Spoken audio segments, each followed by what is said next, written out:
If you learn to hold your body in a certain way, if the geometry of your body is in alignment with the geometry of the rest of the creation, suddenly you will find there is a rapport which will allow you can download the whole cosmos into this one. This is not a tiny little… If you simply like this, if you live, you're just a piece of flesh and bone. If you just get it right, suddenly this is something else.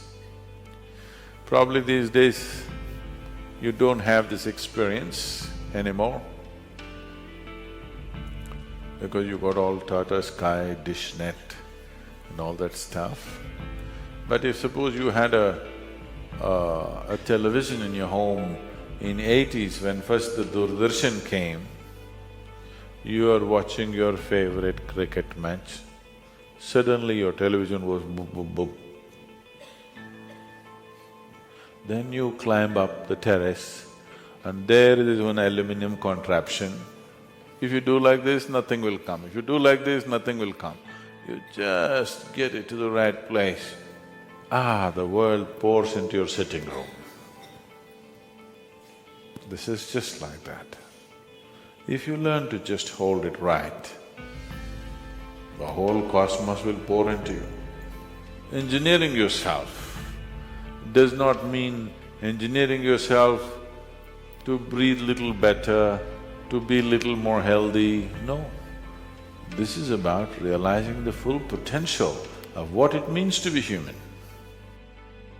To perform different types of activity, in the yogic sciences, we observed that certain types of body positions will support certain activity to its best.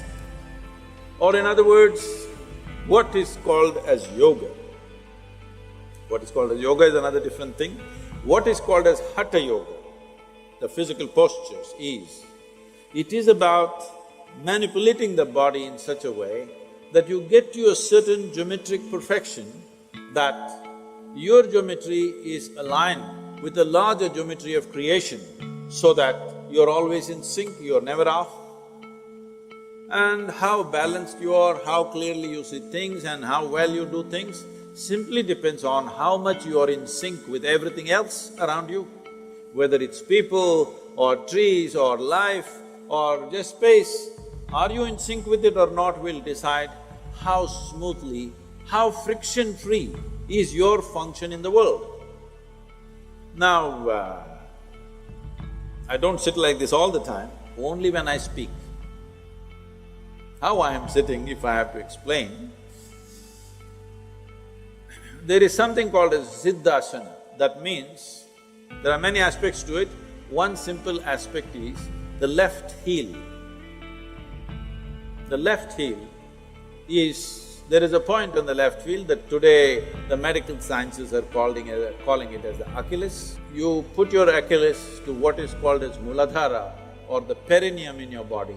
If these two things touch, many aspects are cleared out in you for that period of time.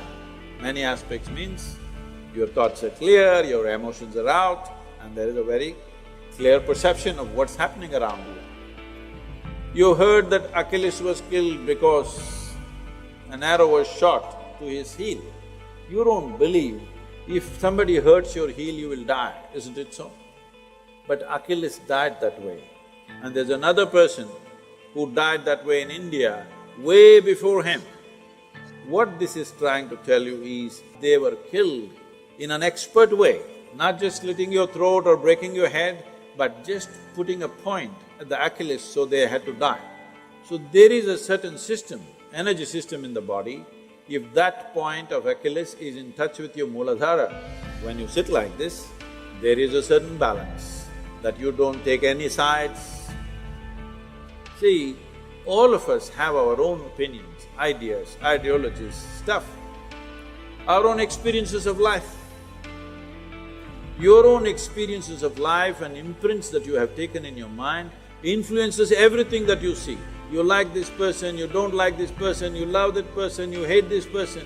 All this is because you're constantly taking positions of your own.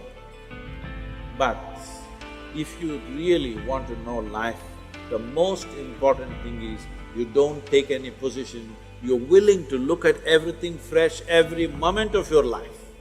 Absolutely fresh, every moment of your life. This is very difficult for people to understand. Tomorrow must be created, not concretized right now. If you manage the geometry of the body well, you must… I'm telling you, right now, people, the Western cultures are going about propagating yoga is another stretching exercise. Instead of that, you can do Pilates, instead of that, you can do boxing, instead of that, you can play tennis. See, if you want to be just fit, go run somewhere, climb a mountain, play tennis, do something. Yoga is not about fitness, fitness is just one consequence. The important thing is to get the right geometry of life, because physical universe is all geometry.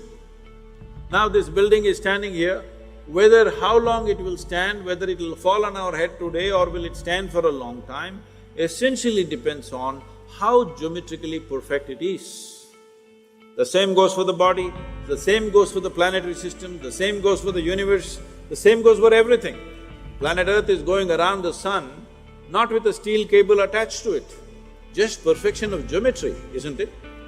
If little off geometry, if it happens, it's gone forever.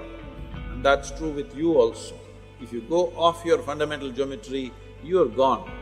It's very important at an early age, you do the right things to bring a right sense of geometry. Now, you become competent to go through life. Those people who are thinking only good things should happen to them, obviously they're unfit for life.